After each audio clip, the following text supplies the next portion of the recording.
Itu hasanah dari beliau Habib Noval bin Muhammad Ali. Terus waktu kami haturkan.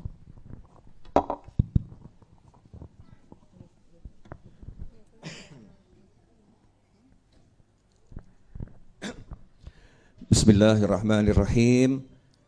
Alhamdulillahi Rabbil Alamin. Allahumma salli wa sallim ala Sayyidina Muhammadin miftahi babi rahmatillah adada ma fi ilmillah salatan wa salaman daimaini bidawami mulkillah wa ala alihi wa sahbihi. Allahumma salli ala Sayyidina Muhammadin salatan taftahu biha lana futuhal arifin wa tufaqihuna biha fid din wa ala alihi wa sahbihi. Assalamualaikum warahmatullahi wabarakatuh. Alhamdulillah ketemu lagi sehat walafiat. Mudah-mudahan yang sakit jadi sehat, yang sehat enggak kena penyakit. Amin. Judulnya sore hari ini adalah Antara Corona dan Diriku. Ya, antara Corona dan diriku. Judulnya itu. Sebelumnya saya mau ajak semuanya baca sholawat tibil qulub. Umat Islam itu di Indonesia mungkin punya nilai yang lebih dari banyak orang lain. Karena di sini full doa. Ya, Indonesia itu full doa. Doa dan doa dan doa. Apalagi kita punya sholawat tibil qulub. Sholawat tibil qulub. Jadi kalau ada sakit itu ya sholawat. Sholawat itu obat untuk segala hal. Ya, untuk segala hal. Udah hafal kan tibil qulub? Kalau pakai lagu gimana? Lagunya Bu Seha wal Afiyah itu yang paham lagu. Coba Bu Seha. Ini kan pengajian ibu-ibu, biar dikasih contoh. Allahumma sholli ala Sayyidina Muhammad. Allahumma sholli alaihi. Allahumma sholli ala Sayyidina Muhammadin tibbil qulubi wa dawaiha wa afiyatil abdani wa shifaiha wa nuril absari wa diyaiha wa ala alihi wa sahbihi wa sallim. Allahumma salli ala Sayyidina Muhammadin tibbil qulubi wa dawaiha wa afiyatil abdani wa shifaiha wa nuril absari wa diyaiha wa ala alihi wa sahbihi wa sallim. Allahumma salli ala Sayyidina Muhammadin tibbil qulubi wa dawaiha wa afiyatil abdani wa shifaiha wa nuril absari wa diyaiha wa ala alihi wa sahbihi wa sallim. Allahumma salli على سيدنا محمد طب القلوب ودوائها وعافية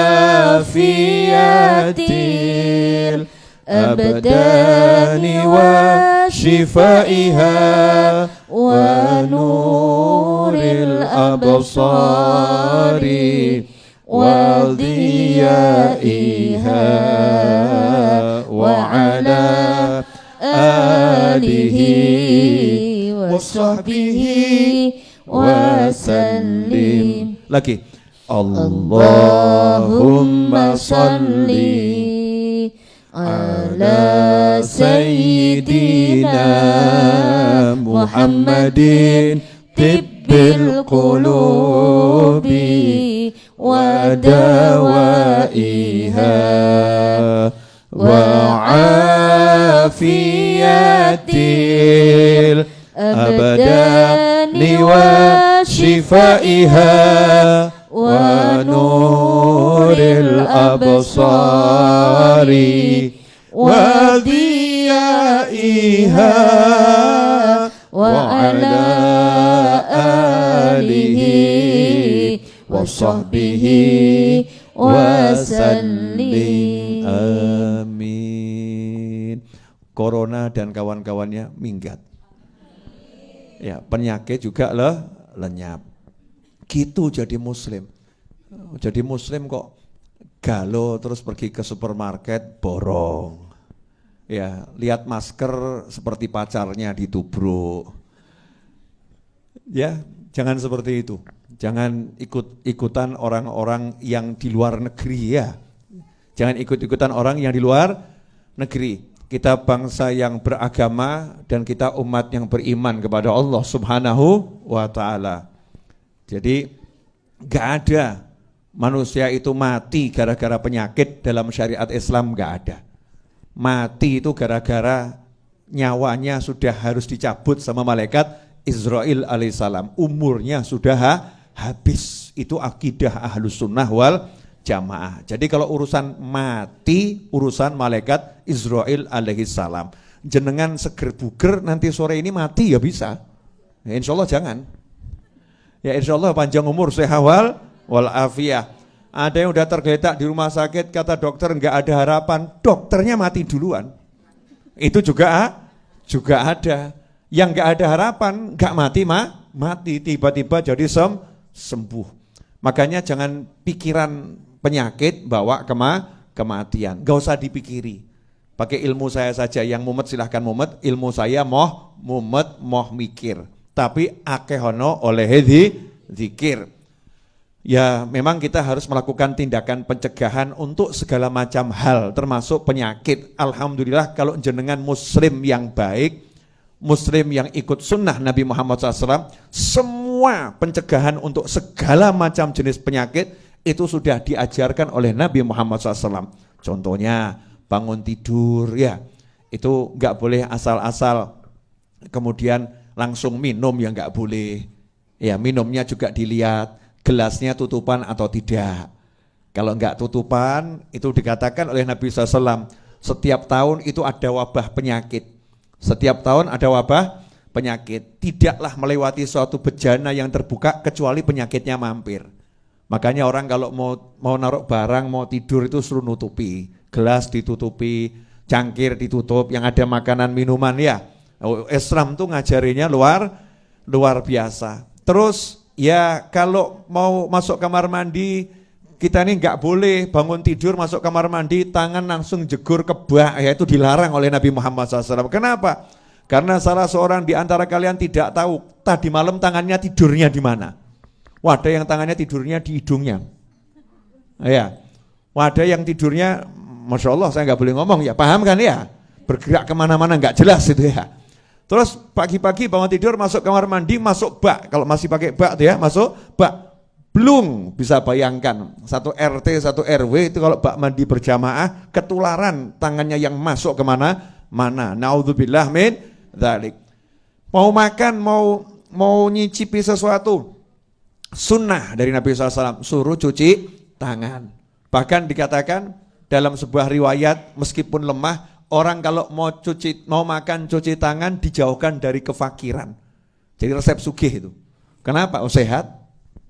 Ya akhirnya sehat, ada barokah. Satu hari, yang lain mungkin mandi cuma sekali atau dua kali. Umat Islam satu hari mandinya 5 kali. Wudhu itu sama dengan mandi. Karena orang kalau wudhu disuruh menyempurnakan sesempurna mungkin. Batasannya memang rukunnya, kalau basuh siku sampai tangan sampai siku suruh lebihkan sedikit. Tapi kalau mau dimaksimalkan itu lebih bagus. Betul kan ya? Kemudian menyiram kaki, itu rukunnya sampai mata kaki lebihkan dikit. Kalau mau sampai pupu, ya, mau sampai paha itu lebih bagus, ya. Kemudian telinga, ya. Bahkan ada riwayat juga leher. Semua anggota tubuh ini kena, kecuali cuman yang tertutup di sini, dada ya, dada ke bawah. Sehingga yang semua interaksi dengan manusia yang terbuka ini oleh Islam sehari minimal 5 kali harus dibersihkan. Makanya umat yang paling bersih insya Allah umat yang mau ikut Nabi Muhammad sallallahu alaihi wasallam. An-nadzafatu minal iman. Makanya kalau Indonesia ini umat Islamnya betul-betul semakin bagus, penyakit itu minggat dengan sendirinya. Mau masuk itu bingung penyakitnya. Kono sing tak ambiri ya. Yang mau dihampiri tidak ada penyakit yang aneh. Makanya jangan bingung sama corona dan kawan-kawannya. Apapun itu namanya. Mati adalah takdir, menjaga kesehatan adalah kewajiban, melaksanakan syariat Islam mutlak harus kita lakukan dengan segala kemampuan yang kita bisa. Maka kita akan hidup di bangsa dengan damai, nikmat, rukun, ayem, tentrem, sehat wal afiyah. Amin Allahumma amin. Ikhwani rahimakumullah, pemirsa dimanapun Anda berada, maka saya ajak semuanya mulai sore hari ini dengungkan sholawat tibil qulub di musola, di langgar, di masjid, di majelis taklim.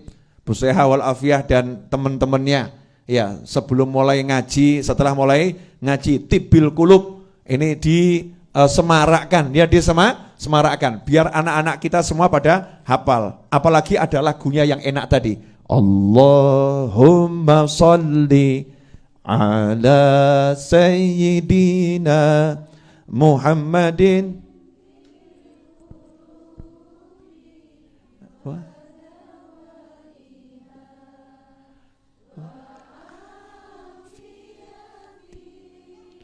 abdani wa shifaiha wa nuril absari wa dhiyaiha wa ala alihi wa sahbihi wa sallim. Allahumma salli ala sayyidina Muhammadin tibbil qulub, obatnya semua hati. Ini yang mau saya bahas. Orang kok geger penyakit macam-macam tapi nggak pernah geger penyakit hati. Ya, takut kena corona, padahal resiko corona maksimal mati. Betul ya? Ya insya Allah sehat semua, betul kan? Resikonya kena corona dan penyakit-penyakit lain itu maksimal mati. Dan corona berdasarkan yang saya pelajari, saya nanya sama dokter, nanya sama teman, dari semua yang kena penyakit itu yang mati berapa persen toh? Yang mati berapa persen? Apakah seganas itu penyakitnya? Ternyata ya alhamdulillah yang sehat, artinya kena penyakit masih hidup dan insya Allah bisa sembuh itu jauh lebih banyak. Betul. Makanya nggak usah mikir mati ya. Penyakit apapun itu ujung-ujungnya maksimal adalah mati. Setelah mati kalau orangnya hatinya baik, penyakitnya menjadi penghapus dosa.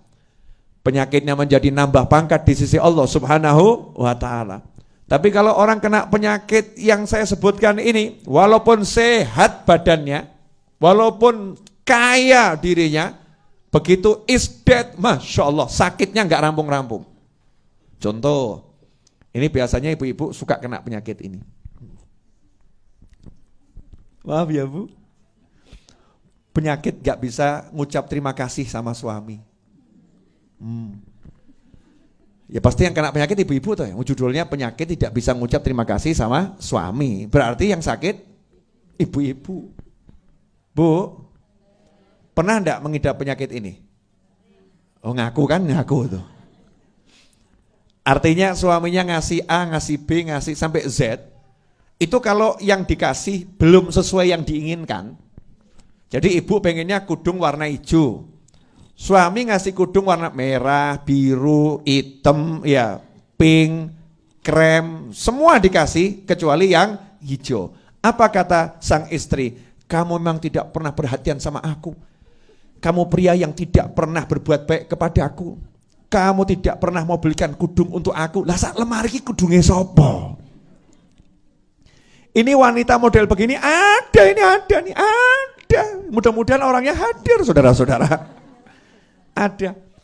Resikonya penyakit ini apa? Takfurnal ashir. Kamu tidak bisa mengucapkan terima kasih kepada suami yang berbuat baik kepadamu. Resikonya sabda Nabi Muhammad SAW, kebanyakan penghuni neraka itu wanita adalah karena punya penyakit tidak bisa terima kasih pada suami. Ngeri, itu contohnya ya. Tidak bisa terima kasih pada suami. Kemudian penyakit apa lagi? Iri. Penyakit iri ini kita mungkin pernah kena atau lagi ngidap. Ya, mengidap penyakit iri. Begitu kena penyakit iri, Masya Allah, hidupnya dunia gak mungkin bisa bahagia. Apalagi akhirat. Karena orang iri itu gak pernah bisa melihat yang dia punya. Selalu lihat punyanya orang lain terus. Contoh, punya suami ganteng. Kok lihat Habib Novel lebih ganteng. Masya Allah. Ya, terus iri, ya iri, ya kan? Iri sama suaminya orang lain ya, sehingga istrinya itu dielek-elek terus. Perempuan kok kayak gitu? Perempuan kok kayak gitu? Orang kalau udah iri mengerikan. Dia akan mencacat, akan mencela orang yang dia iri. Betul. Mobil contoh. Lah kebetulan ibu-ibu punya mobil harganya 50 juta. Lah kok tetangga ibu punya mobil harganya 500 juta. Ibu iri. Aku kok gak iso duwe sing kaya ngono. Saya kok gak bisa punya yang seperti itu. Yang muncul apa? Itu hasil korupsi itu. Warungnya pakai pesugihan itu. Itu orangnya pakai susuk itu. Oh, mungkin dia itu pelakor itu. Makanya bisa beli mobil seperti itu. Masya Allah. A sampai Z. Mulutnya ngeluarkan hal-hal yang naudzubillah min dzalik. Itu kena penyakit iri. Di atasnya iri, lebih ngeri, dengki. Ya, dengki. Ada hasad, ada hikid. Ya, ada hasad, ada hikid. Kalau hasad itu iri, hikid itu dengki. Dengki itu apa? Dengki itu di atasnya iri. Lebih dari iri. Sudah enggak senang orang lain dapat nikmat yang lebih, pengen nikmatnya hilang. Contoh tadi, gitu ya, contoh tadi, lah kok temennya punya suami lebih ganteng, ya itu iri, terus plus ditungakno gendang mati.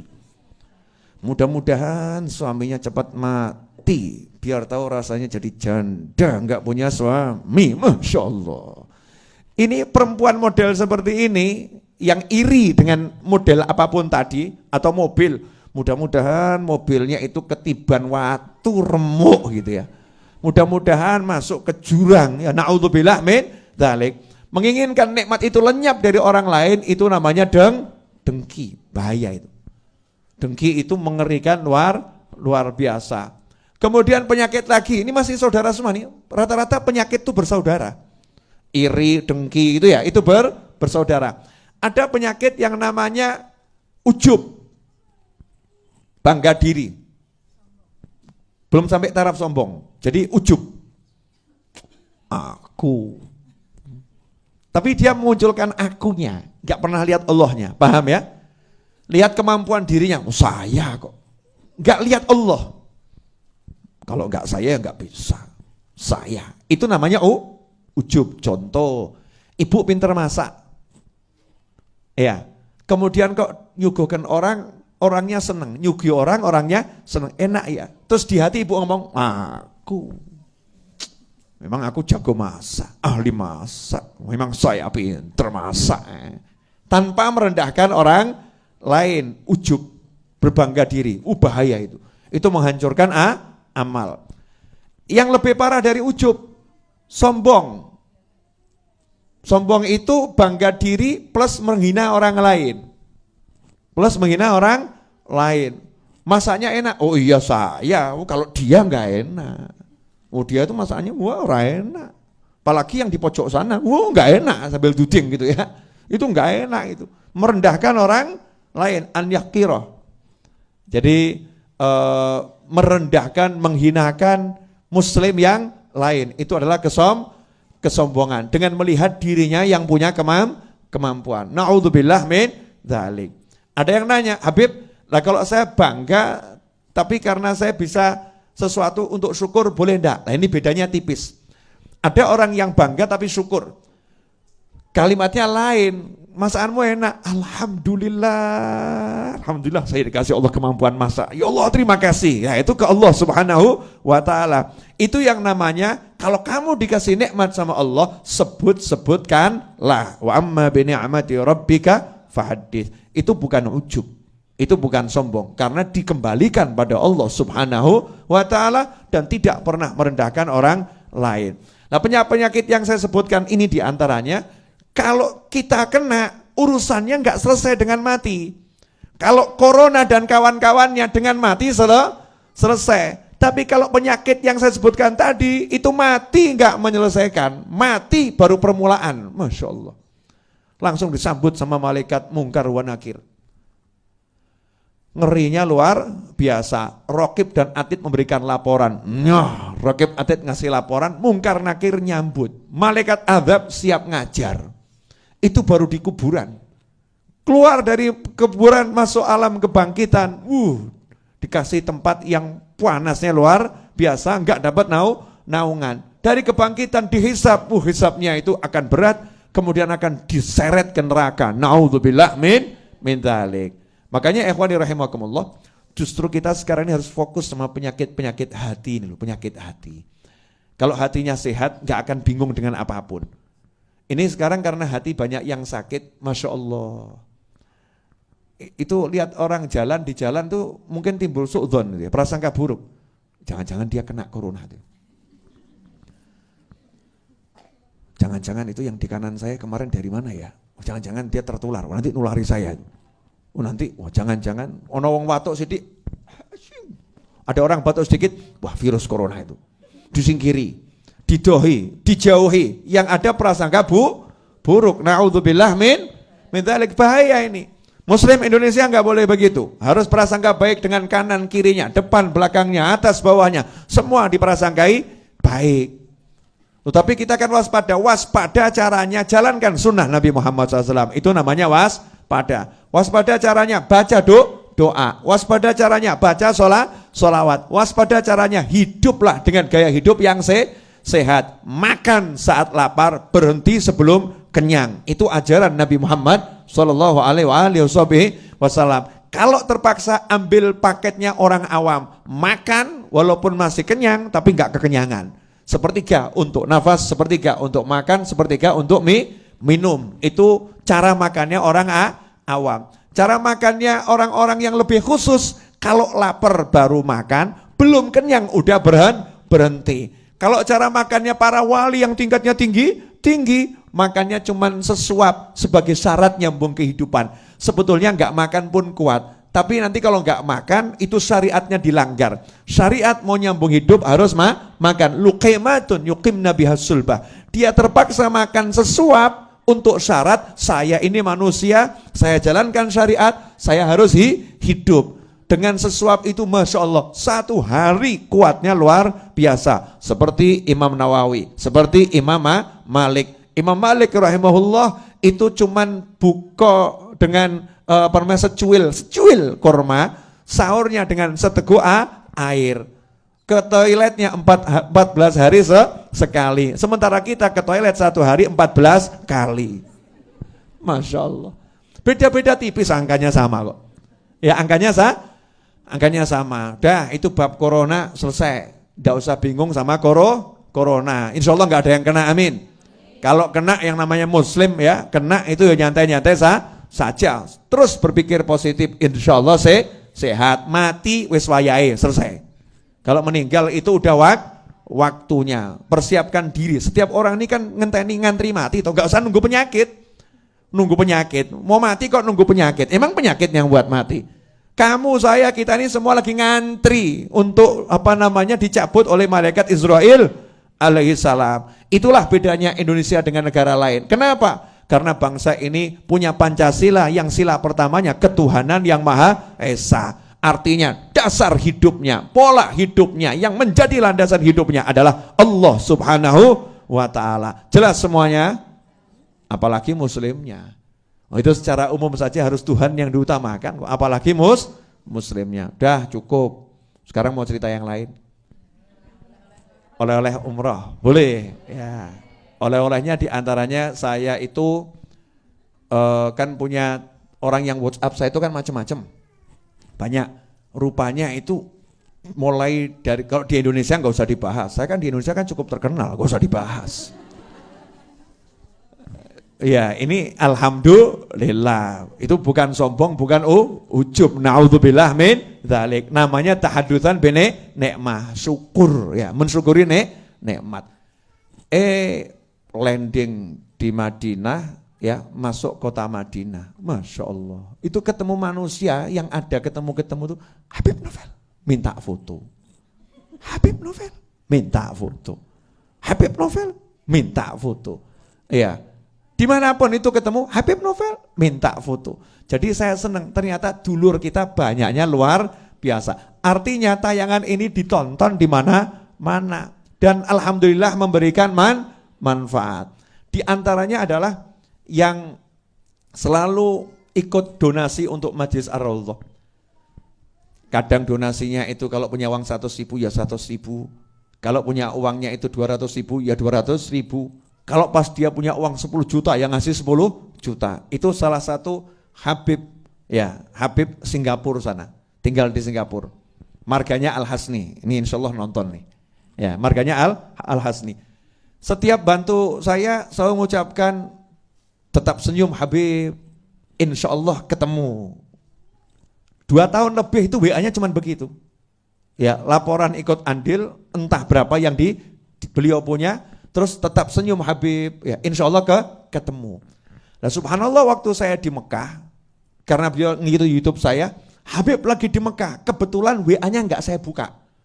Karena ada banyak WA yang masuk. Pas saya selo tuh luang ya, waktu luang ngomong Jawa yang ini ya, mau ngomong Indonesia agak harus inget-inget dulu gitu ya. Pas saya selo luang waktu, saya lihat WA, saya lihat cek, loh ini kok ada Habibnya WA saya, anak muda itu. Tapi saya nggak tahu kalau masih muda. Dalam bayangan saya itu yang WA mungkin orang sudah lebih tua dari saya. Saya buka WA-nya, Habib di mana? Saya lagi di Mekah. Itu 2 hari yang lalu. Tak jawab, saya ada di hotel ini. Alhamdulillah beliau masih di Mekah. Dan hotelnya satu gedung sama saya, beda hotel. Akhirnya ketemu, ya akhirnya ketemu. Singkat cerita apa? Jadi orang yang yakin insya Allah ketemu, itu anehnya ketemunya nggak di Solo, ketemunya nggak di Singapura, ketemunya di Mekah. Ya ketemunya di Mekah, di Tanah Haram, di tempat yang mulianya luar biasa. Makanya kalau punya cita-cita tuh jangan ragu. Mosok iya iso toh, mana mungkin, ya apa betul nanti akan tercapai dan lain sebagainya. Itu yang pertama. Yang kedua, tawaf nih. Ini kadang tawaf kita ketemu manusia macam-macam. Salah satu yang macam-macam, ketika saya tawaf wada, di samping kanan saya tiba-tiba Habib Novel, Masya Allah. Nah lanjutannya ini yang saya iakan keliru, nggak diiakan juga keliru. Habib numpang selfie. Ya karena mungkin takut saya salah hilang gitu ya. Cepret gitu saya, ya sakarepmu aku penting tawaf gitu ya. Dia mau motret terserah beliau. Cepret, saya langsung jalan. Itu di Mekah. Pasti Anda menunggu-tunggu satu hal yang enggak saya sampaikan. Mesti batin, aku mudeng. Ya buat para YouTuber yang suka komen saya dan nanya, Habib ketemu Habib Rizik atau tidak? Jawabannya, namanya sampai Mekah kan sudah lama nggak pernah ketemu, ya pengen silaturahim. Alhamdulillah saya ikut ngaji sama Habib Rizik, ngaji, cari ilmu. Karena beliau tiap hari terima tamu, itu puluhan bahkan ratusan terima tamu, tamunya disambut dengan baik. Saya dapat ilmu banyak, ya dapat ilmu banyak. Alhamdulillah beliau seger buger, insya Allah semakin sehat, ya semakin afiah. Nah beliau buka pengajian, ngajar. Yang diajarkan sekarang kitab Arba'in An-Nawawiyah, sama Habib Novel ya. Ngajar kitab Arba'in An-Nawawiyah. Beliau juga mulai majelisnya dengan sholawatan, ya dengan sholawatan, baca sholawat dulu baru pengajian. Dan enggak lebih dari itu. Jadi yang diobrolkan adalah ilmu. Alhamdulillah saya bisa ngaji juga di Mekah. Yang ngajari guru saya Habib Rizik Syihab. Kan nambah ilmu, ngaji di tanah haram, pengajian. Kemudian di Madinah, alhamdulillah punya teman-teman mahasiswa dan yang sudah selesai kuliah di Madinah. Saya hubungi bisa. Terus pada datang bawa mobil. Rupanya punya persatuan mahasiswa sholawat gitu ya. Persatuan mahasiswa yang kumpul sholawatan, ada yang punya mobil, Bib ada mobilnya, ya udah, jadi nggak perlu cari taksi, nggak usah sewa mobil, diajak keliling sama mahasiswa itu tempat-tempat bersejarah. Terus saya pengen makan daging unta, katanya itu daging unta kalau yang masak pinter enak. Akhirnya makan daging unta, pakai nasi mandi, ya kapsah dan kawan-kawannya itu, saya nikmati daging unta. Kemudian saya bilang sama mahasiswanya, pokoknya pesen yang enak-enak, saya yang bayar. Kaya. Begitu rampung gitu saya mau bayar, kata mahasiswanya, enggak usah Bib, hadiah dari kami. Terus saya bayang, saya ngomong kelasmu mahasiswa lu, gak dia duit awakmu, aku dia duit iki, ojo sombong gitu ya. Saya maksa, enggak, pokoknya saya mau bayar. Kata mahasiswanya, enggak Bib, kali ini kami mau ngalap barokah. Karena ini kami mau ngalap barokah, mau cari berkah. Jazakumullah khairan teman-teman yang udah jamu saya di Madinah dan dimanapun berada. Yang pengen saya sampaikan, banyak dulur itu enak. Makanya pesan orang Jawa, mangan ora mangan, yang penting kumpul. Betul kan? Artinya kamu punya duit, enggak punya duit, yang penting punya saudara. Nah ini penyakit corona ini mau membuat kalian jadi tidak bersaudara. Membuat kalian toleh kanan bingung, toleh kiri bingung, lihat depan bingung ya. Na'udzubillah min dzalik. Jangan mau dikalahkan oleh corona dan kawan-kawannya. Pokoknya kita hidup berbangsa, bernegara ya, dan saudara dalam seagama, harus saling menguatkan tali ikatan persaudaraan satu dengan yang lain. Hindari penyakit-penyakit hati. Penyakit hati itu lebih cepat menular daripada corona. Ya, makanya kalau orang yang kumpul sama orang suka ghibah nanti jadi ahli ghibah. Orang yang kumpul sama orang suka iri nanti jadi iri. Orang suka kumpul sama orang sombong nanti jadi sombong. Karena manjalas janas. Siapa yang berteman nanti akan jadi sama. Duduk bareng nanti jadi sama, ketularan. Makanya kalau untuk urusan hati duduk pilih-pilih. Duduk sama teman-teman ngaji, insya Allah semakin sehat. Tapi kalau sama orang yang hidupnya cuma mencela, menghina orang lain, tinggalkan. Karena manusia itu banyak yang baik. Tinggalkan, jangan kemudian kamu hinakan. Jangan menghina, enggak boleh. Ya nyingkir saja. Karena kita enggak mau terlibat penyakit yang sama. Tapi jangan kamu rendahkan. Itu orang sombong. Itu orang jelek. Enggak boleh begitu. Berarti kamu juga lagi sakit. Tinggalkan karena kita pengen jadi orang yang baik. Dan kita doakan mudah-mudahan dia juga jadi lebih baik. Dan kita ngomong seperti itu bukan merasa lebih baik. Tapi karena kita merasa aku kotor, aku banyak penyakit, aku nggak pengen nambah penyakit. Dia mungkin sakitnya cuma satu. Yang aku tahu dia sakitnya itu tok. Sementara aku penyakitku udah 20, nggak mau aku tambah lagi. Dia lebih hebat dari aku lebih hina dan kotor dari dia. Jadi menyingkir bukan karena merendahkan orang lain, menyingkir tidak dengan menghinakan orang lain. Dan itulah banyak orang gagal. Ya banyak orang gagal. Na'udzubillah min dzalik. Jelas semuanya? Jelas. Jam berapa ini Bu Seha? Alhamdulillah 5:30. Tambah dikit lagi boleh? Banyak juga boleh.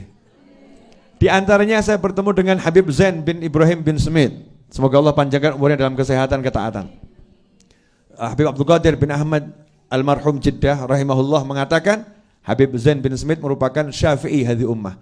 Jadi pangkatnya seperti Imam Syafi'i rahimahullah. Karena ilmunya luar biasa. Habib Zain bin Smith, semoga Allah panjangkan umurnya dan segala kenikmatan ketaatan, banyak ngasih saya nasihat. Semuanya tentang ilmu. Tidak ada pangkat yang lebih tinggi daripada ilmu. Beliau ngasih contoh begini, ini bagus nih ya. Jadi biar yang nonton ini paham, saya ceritakan semua ya, semua perjalanan saya. Bukan satu orang, dua orang, banyak orang. Yang namanya ada ya saya sebut. Di antaranya Habib Zain bin Smith.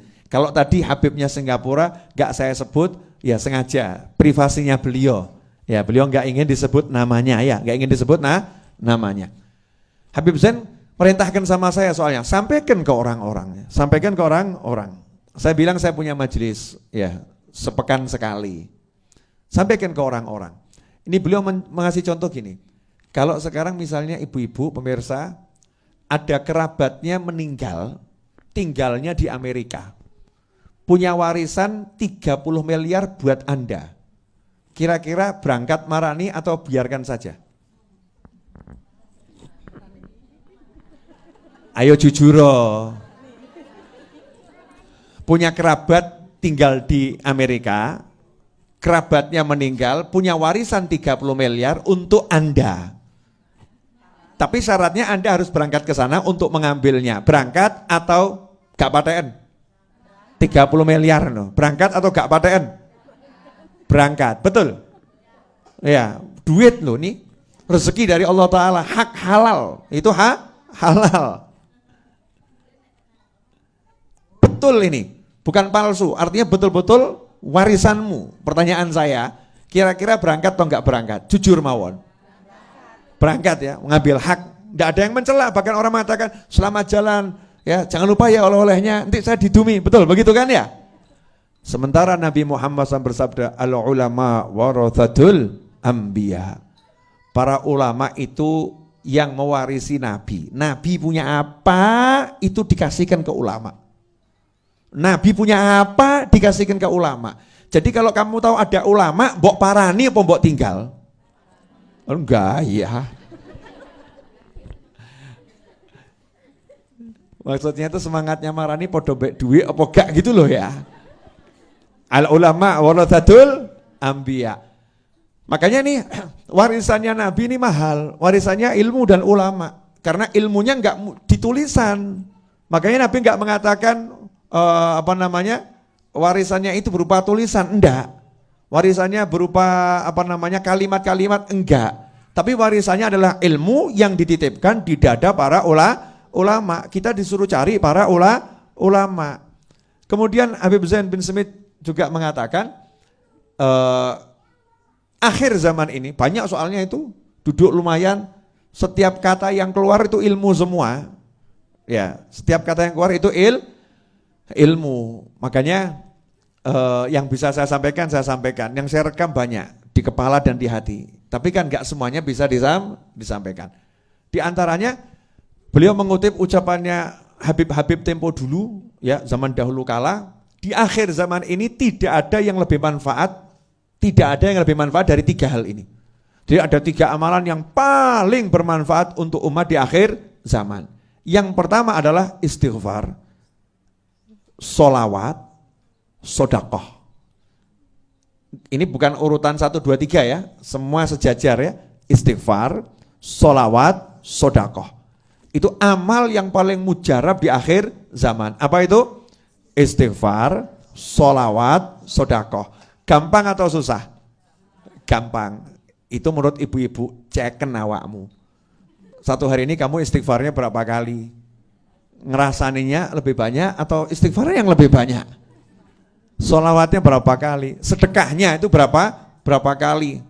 Ya, berapa banyak? Jadi sedekah, sholawat, istighfar. Sedekah, sholawat, istighfar. Udah, apalagi ibu-ibu yang sadar diri umurnya 50 tahun ke atas. Jadi udah deket sama mati itu. Ya Bu ya, yang udah deket sama mati, bapak-bapak juga pemirsa, saya juga udah mendekati mati, udah 45 ya.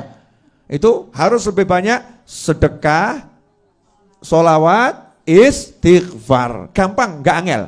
Coba kita disuruh tahajud berat, poso sebulan 3 kali berat, Senin Kemis lebih berat. Daud tak sanggup. Ya, ini kalau udah itu semua nggak bisa, diajak sholawat, istighfar, sodako juga berat. Ya naudzubillah min dzalik. Makanya ini amalkan. Apalagi sekarang lagi ada banyak penyakit, ya sholawatnya tadi tibil kulub kuatkan. Dan ini di bulan Rajab, bulan istighfar. Perbanyak istighfar. Bagaimana ucapan istighfarnya? Terserah. Yang penting dibaca ya. Yang penting dibaca, diistiqomahkan. Dibuat misalnya angka minimal 1 hari 100 kali. Minimal gitu ya. 1 hari 100 kali. Lebihnya adalah bonus ya. Seperti itu. Nah ikhwani rahimakumullah. Itu diantara hikmah. Dari sekian banyak hikmah yang saya peroleh dari Habib Zain bin Ibrahim bin Smith di kota Madinah. Kemudian ya ketemu banyak hal sih. Ya, baik itu manusia atau yang lain. Saya waktu tawaf juga ketemu orang yang duduk di kursi roda, orangnya kecil, ya bentuknya tidak sebesar kita, ya. Kemudian dia juga kakinya mungkin sudah nggak bisa bergerak, pakai kursi rodanya kecil, orangnya juga kecil, jadi pakai remote itu ya, nggak ada yang nyurung, sendirian sama ngaji nyantai, ngaji tawaf gitu. Lah yang dikasih Allah Ta'ala ujian seperti itu aja nggak mumet kok ya, menikmati lah. Awakmu ki seger waras gede ngadeg melayu ya bengak-bengok kok bengak-bengok sambat gak ente-ente Masya Allah. Na'udzubillah min dzalik. Apa? Ini kok lihat saya nggak enak semua, kenapa nih?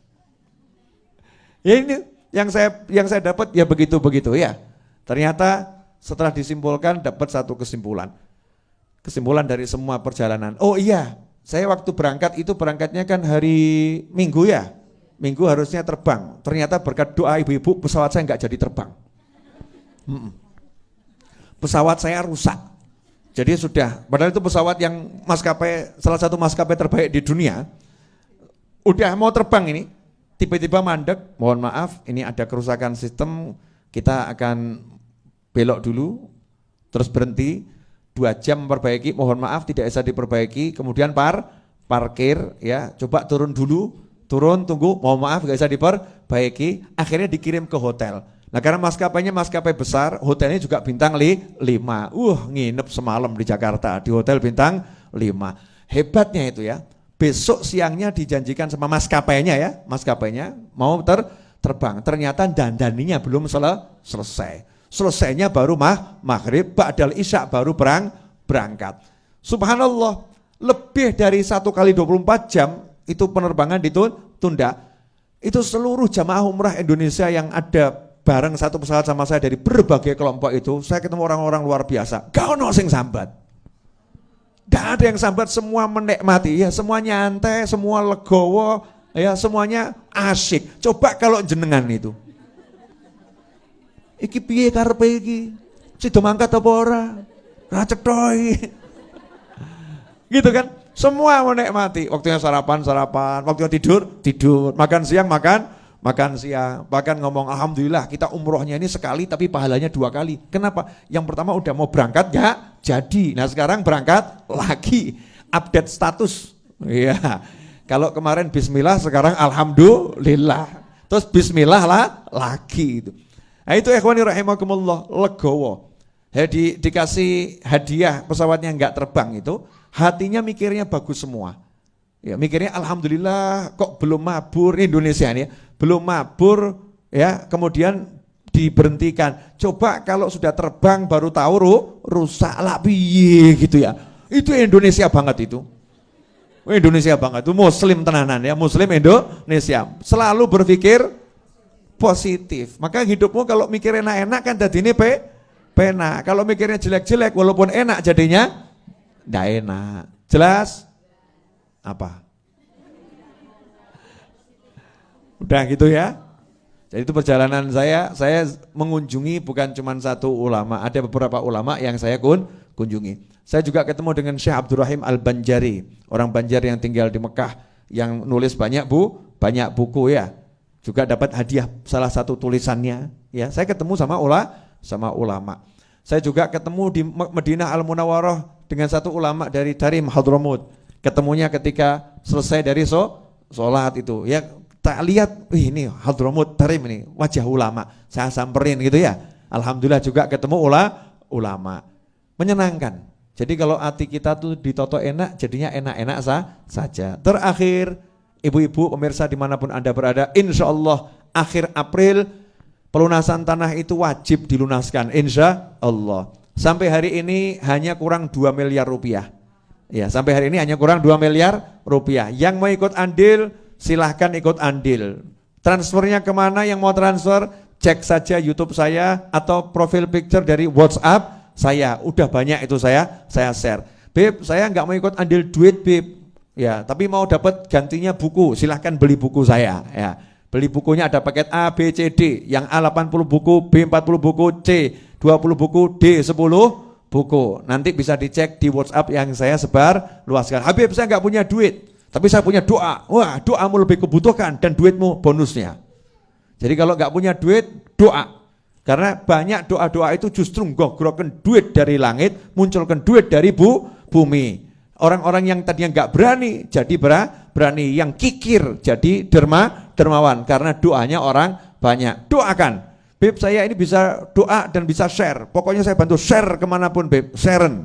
Apapun yang kamu lakukan, fa in ahsantum li anfusikum. Kalau kalian berbuat baik, kata Allah Ta'ala, kalian sesungguhnya berbuat baik untuk diri kalian sendiri. Karena yang balas bukan Habib Novel, bukan kawan-kawan yang di sini, yang balas langsung Allah Subhanahu wa Ta'ala. Balasan kebaikan adalah kebaikan dari sisi Allah Subhanahu wa Ta'ala. Demikian, semoga berkah manfaat.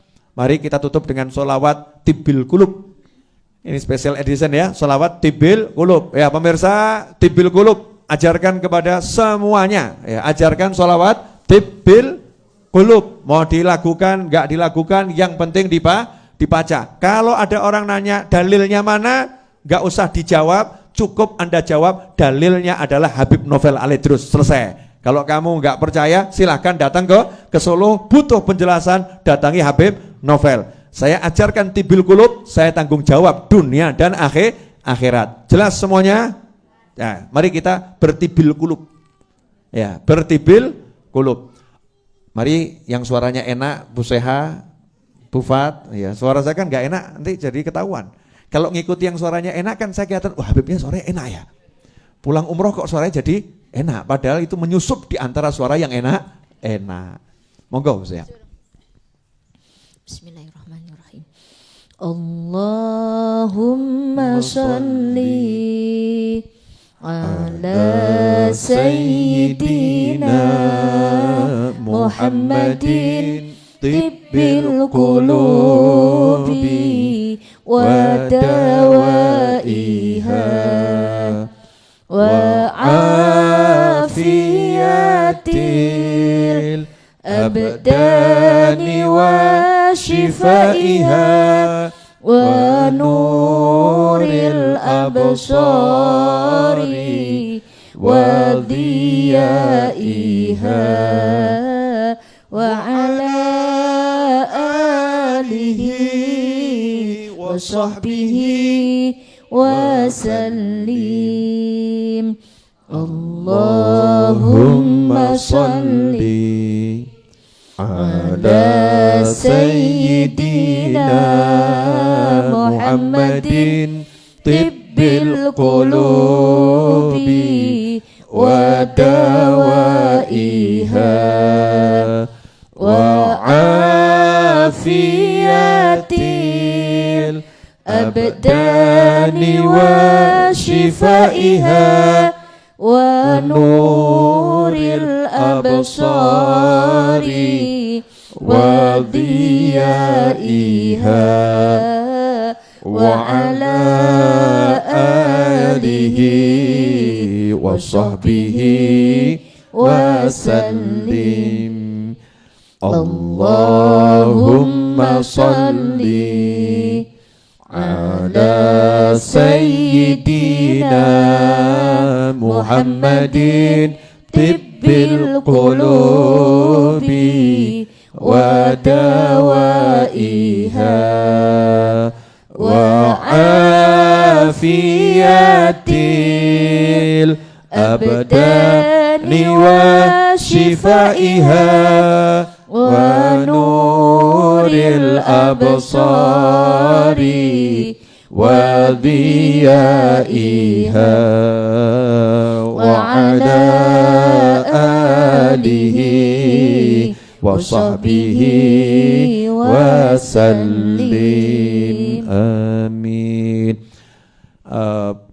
Beberapa hari yang lalu salah satu sahabat kita, teman kita dan juga ustadz kita yaitu Dr. Hermansyah berpulang ke rahmatullah.